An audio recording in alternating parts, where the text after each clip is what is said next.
যখন মানুষ অসুস্থ থাকে তখনই কেবল বোঝা যায় সুস্থতা আল্লাহ তাআলার কত বড় নিয়ামত। বড় ছেলেকে ডাক্তারটা দেখিয়ে নিয়ে আসলাম। এরই মধ্যে মেজো ছেলে যাওয়ার পর নূরের আব্বু কিছু ফল কিনে পাঠালো, তা গুছিয়ে রাখছি। বন্ধুরা, যেহেতু 2 দিন পর পর ভিডিও দিই, সো 2 দিনের ভিডিও একসাথে দেয়া। আসসালামু আলাইকুম মাই ইউটিউব ফ্যামিলি, কেমন আছেন সবাই? আই হোপ সবাই ভালো আছেন। আলহামদুলিল্লাহ, আমরাও সবাই ভালো আছি। মাই ভিলেজ লাইফ আয়েশা চ্যানেলে সবাইকে স্বাগত। দূরেও কাছে যে যেখান থেকে দেখছেন প্রত্যেককে জানাচ্ছি আন্তরিক শুভেচ্ছা ও অভিনন্দন। নতুন একটি ভিডিও নিয়ে আসলাম আপনাদের মাঝে। যদি ভালো লাগে চলুন কিছুটা পথ আমার সাথে। যেহেতু ছেলের কাশিটাও বেশ বেড়েছে, তাই আদা আর তুলসী পাতা দিয়ে দিলাম। ডাক্তার দেখিয়ে সেদিন আর কিছু করতে পারিনি। ছেলের অবস্থা আসলে অনেকটাই খারাপ ছিল, কোনো ভিডিও বা কোনো কিছুই করিনি। এইদিকে আমি আর মাইশামণি ইফতারিটা সেরে নিলাম। বারান্দার কাপড় তোলো শিগগিরই।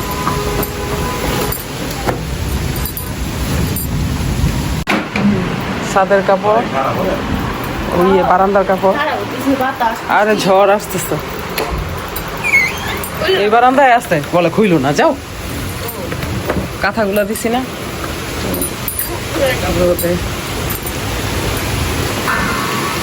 বাপরে ভালো ঝড় হইতেছে গো, বুঝা যায়। বাপরে বিদ্যুৎ চমকাইতেছে, আমি ভয় পাই। কয়টা বাজে? ভালো বৃষ্টি হইতেছে রে, পুরা ঝড়।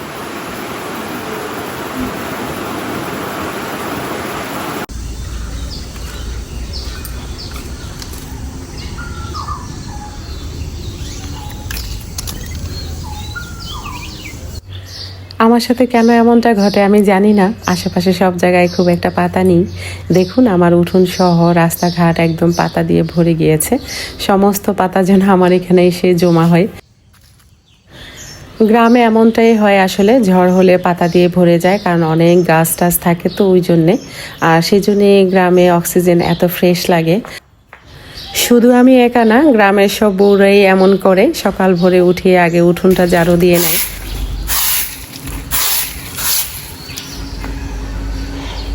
মন চাইতেছে হাঁটতে যাইতে। যখন আপনার বাড়িটা ছোট মনে হবে, ঘরটা মনে হবে একদমই ছোট, অন্যের ঘরগুলো কত বড়, অন্যের বাড়িটা কত সুন্দর, কত বড়। অন্যের কাঁধে দায়িত্বটা না দিয়ে নিজের কাঁধে নিয়ে নেবেন। প্রতিদিন ভোরে উঠে উঠোন, বাড়িঘর, আঙিনা সব কিছু ঝাড়ু দিবেন। আর আপনার ঘরের রুমগুলো নিজে নিজে মুছে নেবেন। দেখবেন আপনার ঘরের রুমগুলো কত বড় আর আপনার বাড়ি আঙিনা কতটা বড়। আমি আগে যখন গ্রামে থাকতাম, মানে সেই সময়টার কথা বলছি, অনেক মুরব্বীরা যখন ভোরে আমাকে দেখতো আমি রাস্তাটা ঝাড়ু দিতাম, তখন আমাকে বলতো, মেয়র সাহেবের মেয়ে হয়ে রাস্তাটা ঝাড়ু দিচ্ছ। প্রথমে হেসে কথা বললেও পরে আমাকে মা বলে অনেক সুন্দর করে বলতো, মা দোয়া করি, তুমি কি জানো রাস্তাটা ঝাড়ু দিলে কত পুণ্যের কাজ করছো? তুমি অনেক সওয়াবের কাজ করছো। যারা এইভাবে পরিষ্কার রাখে তাদের কবরটাও অনেক সুন্দর থাকে। আর আমি মানুষটাই এমন, ছোটবেলা থেকেই কে কী বললো সেটা আমি মাথায় অত একটা রাখি না। আমার মনে যা যায় আমি তাই করি। এই জন্যই হয়তো সবার চোখে ভালো লাগে না, আর একটা মানুষ সবাইকে ভালো রাখাও সম্ভব না। প্রকৃতি কতটা সুন্দর দেখুন। অনেক দিন পর এখানটায় আসলাম। আমার ভাড়াটিয়া ওরা আসছিল, ওদের পিছু পিছু আমিও আসছি। বেশ ভালো লাগছে। বেশ অনেকটা দিনই পরে আসলাম। লাস্টে যখন এসেছিলাম তখন আমার মেয়ে আমার সাথে ছিল। রোজা রেখে ভয়েস দিলে কেমন যেন শোনা যায় কণ্ঠ, আমি নিজেই চিনতে পারছি না, আপনারা কি চিনবেন? তো যাই হোক, এ পর্যন্ত অনেকেই হয়তো নাই, কারণ অন করে রেখে দেয় কেউ কেউ, আবার ভালোবাসার মানুষরা একটু হয়তো দেখে 2-1 জন, আর বাকিরা সবই চলে যায় 2-3 মিনিট পর। মাশাআল্লাহ, দেখুন কত সুন্দর আল্লাহ তাআলার সৃষ্টি। নিয়ামতগুলো যখন দেখি তখন শুকরিয়া করি আল্লাহর দরবারে, মানুষ হিসেবে পাঠিয়েছো দুনিয়াতে, তোমার কাছে লাখো কোটি শুকরিয়া। পবিত্র রমজান মাসে যদি বেশি বেশি আমল করেন, বেশি বেশি সওয়াব, তার সাথে চোখের শান্তির জন্যে কোরআন পড়ুন, চোখের শান্তির জন্যে প্রকৃতি দেখুন। আজকাল প্রকৃতি দেখার মানুষই খুব কম। একটা স্টুডেন্টকেও যদি জিজ্ঞেস করেন, তুমি লাস্ট কবে তুমি আকাশ দেখেছো বলো তো, আমার বিশ্বাস ওরা হয়তো বলতে পারবে না লাস্ট কবে তারা আকাশের দিকে তাকিয়েছে। আর অনেকেই হয়তো বলবেন এমা আকাশ আবার দেখার কি হলো। গাইস, অনেক কিছু আছে। আমি প্রায় সময় শুয়ে শুয়ে আগে আকাশ দেখতাম। প্রচুর খেলাধুলা হয় আকাশের মধ্যে, যদি একটু খেয়াল করেন তাহলে বুঝতে পারবেন। এবার বিছানাটা তুলে নিব, মেয়ে যেহেতু উঠে গিয়েছে। মাইশামণি আর আমি ফ্লোরে শুই ম্যাট্রেসের উপরে, আর ওই তো নূর শোয়ে বেডে। যেহেতু ওর পক্স উঠেছে তো ওর গায়ে ব্যথা পায়, তাই ফ্লোরে ওকে দিচ্ছি না, আর ও ওপরেই আছে। আর পাশের রুমেও রাখছি না, কারণ যাদের পক্স উঠে অনেক সময় দেখা যায় শয়তান একটু আবল তাবল দেখায়, চোখের সামনে ভয় টয়ের ব্যাপার আছে, তাই কষ্ট হলেও পাশাপাশিই থাকছি।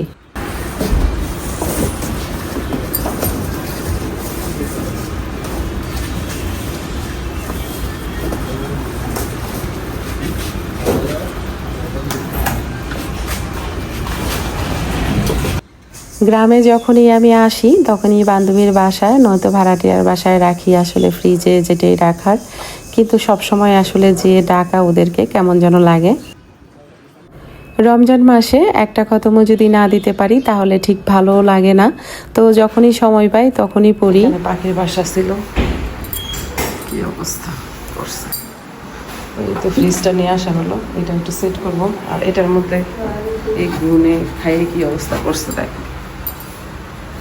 তো এটা কোনোভাবে এখানে রাখা যাবে না, এটা পাত এমনি কিন্তু হেভি অনেক। এক এক করে সব কিছু ক্লিন করছি, এক এক করে সব কিছু গুছিয়ে নিচ্ছি, আর মনে মনে ভাবছি ঢাকা যেন কি অবস্থা করে রাখছে। যাওয়ার পর না যেন আরও কি কি ওখানে করতে হয়। ঈদ যে কোথায় করব আমি কনফিউজড। যেখানে সময় আমার ব্যবহার করার করে, মানে যেখানে দরকার সেখানে নুরের আব্বু আমাকে পাঠায়। সংসারে বেশিরভাগ ডিসিশন আমার হাজব্যান্ড নিয়ে থাকে, কিন্তু এর মধ্যে যখন আমি অন্য কিছু শুনি আমার অনেক অবাক লাগে। যেমন সেদিন আমার বড় ছেলে বলছিল ওর ভার্সিটির কোন বন্ধু নাকি ওকে বলছে যে তোমার মাকে দেখলে মনে হয় খুবই রাগী, আর তোমার আব্বু তোমার মার কথায় উঠে বসে।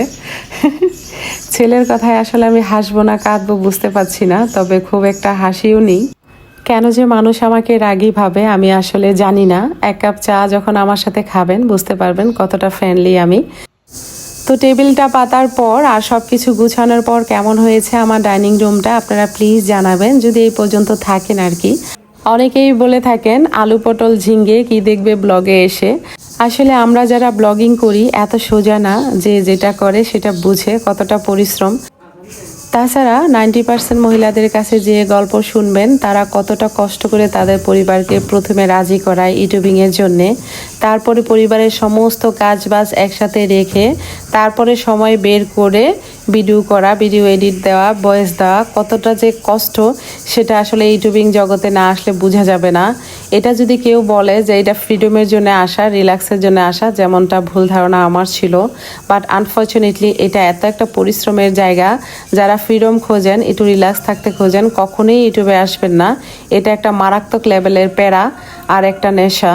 তবে যারা হতাশ হচ্ছেন বা আমরা যারা হতাশ হচ্ছি, একটা কথা যখন চিন্তা করি, সন্তান যখন পৃথিবীতে আসে এসেই কি দৌড়ঝাঁপ করে, হাঁটা শুরু করে? কখনোই না, আস্তে আস্তে এটা হয়। কুদরত যদি আস্তে আস্তে এভাবে বেড়ে তোলে সবার চোখের সামনে, তাহলে আমাদের চ্যানেলের জন্য তো কষ্ট করতে হবে। সব কিছু তো আর গড গিফটেড হয় না। এই তো এই পাশে টেবিলটা রেখে আর এইখানটায় ফ্রিজটা আমি সেট করে দিব।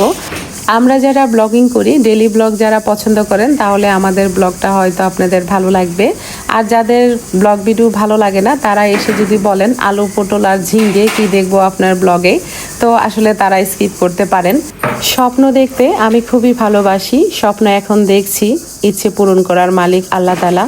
একটা কথা মনে রাখবেন যে রাধে সে কিন্তু চুলও বাঁধে।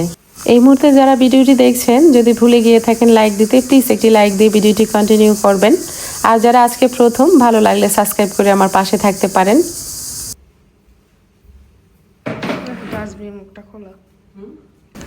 তো ফ্রিজটা অবশ্যই প্রয়োজন, আপনারা জানেন।